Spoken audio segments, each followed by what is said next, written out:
Hello and welcome to yet another episode.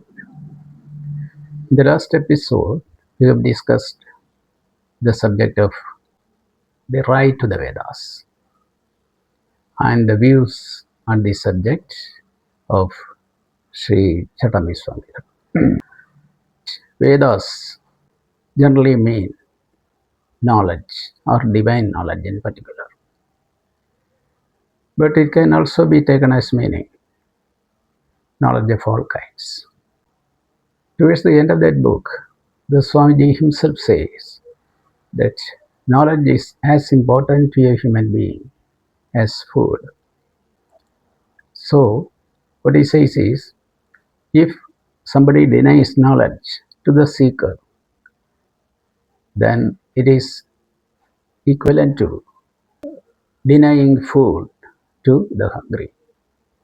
In this connection, I am reminded of a saying by the great poet W.B. Yeats, who said, education is not a mere filling of a pail, but it's a lighting of a flame. Now, let us cut back to our times. There is no denial of knowledge at present anywhere. Online sources are providing you with all kinds of books on all kinds of subjects. In addition, you are being targeted by social media platforms and mainstream mediums with their own takes on different subjects. You are getting almost bombarded with information of all kinds, whether you like it or lump it. But the question is, how dependable is this information that you are getting now, right now? How reliable are they? What is the quality of this information? These are relevant questions. But the sad fact is that more than 90% of the information you get over social media or mainstream media are truncated, doctored versions or biased, slanted versions of the real fact. Consequently, two terms have become popular these days. One is disinformation, the other is misinformation. Disinformation is false info or wrong info that is getting passed on from one person to another with the intention of misleading the second person. Misinformation means the same transmission of information, but it takes place without the individual that who is transmitting the information knowing that it is false. He thinks that it is genuine. This is misinformation. How this happens? This has got so many reasons behind it. It could be made for political gains, for geopolitical reasons, for commercial reasons, or for as part of religious propaganda or marketing techniques. When compared to these crews, present day crews, the wrong 2 years of Swamiji's time looks small fry. But this is not a new phenomenon. It has been there for ages, for through centuries, through millennia. Disinformation and misinformation have been there. But it has not reached as alarming a proportion as today in the past. That is because it has never got the kind of support that technology gives it today. Today, technology aids it the most, and it has become almost harmful, very harmful, and it's a malicious mechanism. This artificial intelligence aids it the most. AI can help create videos, very convincing videos, and confuse fact with fiction. But AI can cut both ways. While it is on the one hand helping produce such videos, on the other, it is also helping us to detect them and delete them or eliminate them.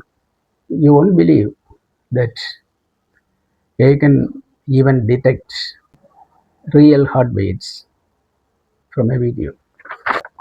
For years, one method used to create disinformation was to use hundreds of social media accounts controlled by a single piece of software to pump out the same message or link.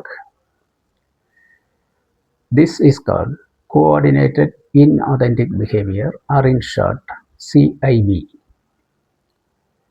Now it is easy to detect and eliminate them, and it is happening consistently everywhere. But since 2023, they have devised different methods. Now, harmless looking videos are produced, or harmless looking articles, or gossipy articles are produced, mixed with disinformation. The sources of these stories are called seeders, and the social media accounts that propagate them are called spreaders. These are hard to detect, but technology goes on finding ways to counter them.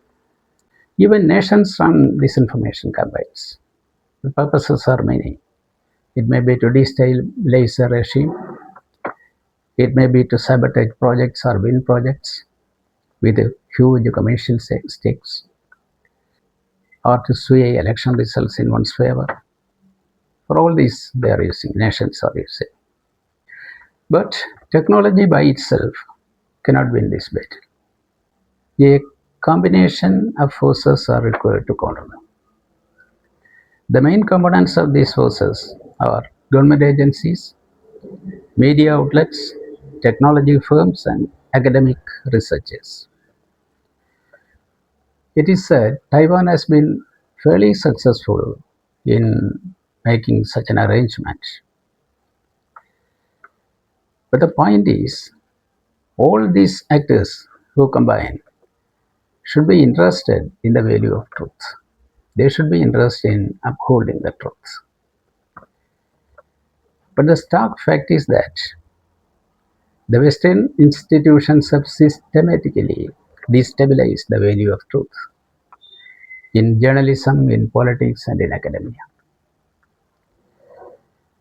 Getting the West to admit the value of truth is the greatest hurdle we face today, because it is big business. By duping gullible folks with disinformation, people are making lots and lots of money. So it's very difficult to make them accept the value of truth. Churchill has once famously said, in wartime, truth is so very precious that it should be attended by a bodyguard of lies.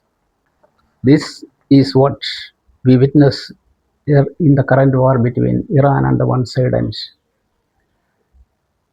US and Israel on the other. The social media is replete with accounts, views, comments on this war.